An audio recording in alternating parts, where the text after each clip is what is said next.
Hey, this time here we have a type called box with these two properties defined as a string. And here we have an object that is using box type just defined. And we're assigning these two properties, name and content.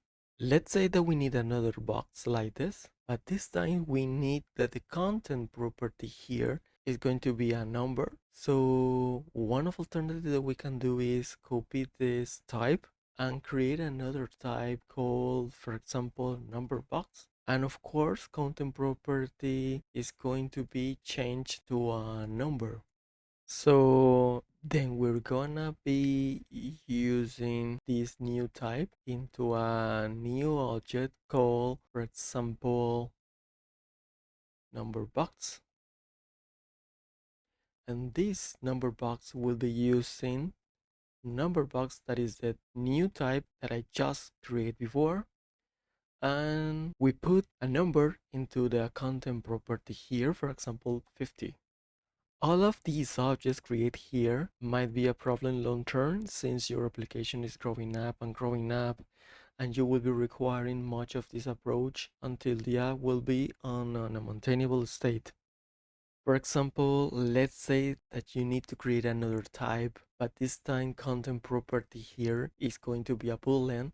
So you will be creating different copies of these types to get the result as much as you need. So this approach should be highly discouraged because Typescript has a couple of great alternatives to fix this. One of them will be adding a unknown type. So we're gonna remove this and we put our content property defined as unknown type. Let me change this to this because we're gonna be using the box type just defined before.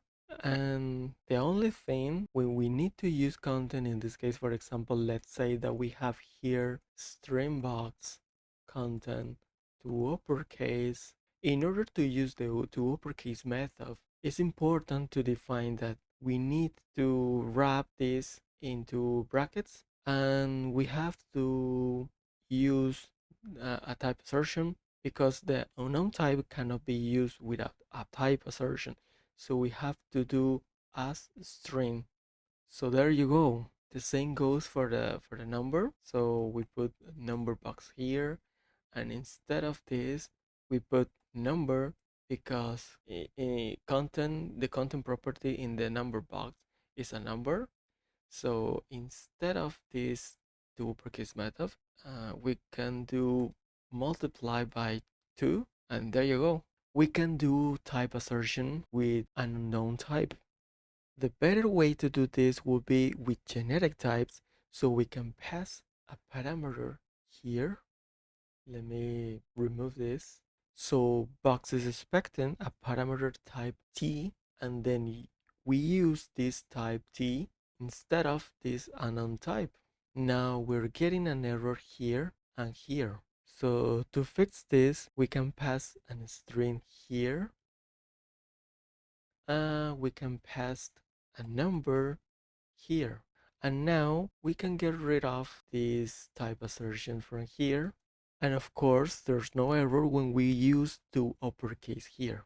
The same goes for the number. We can get rid of the type assertion here. And let's say that we can multiply by 5. And there you go. There's no any error for that as well. We can also pass default arguments for the generics, so I can get rid of this string from here, and I can make this equal to a string. Now, if we don't pass any arguments here, it is going to be considered as a string by default.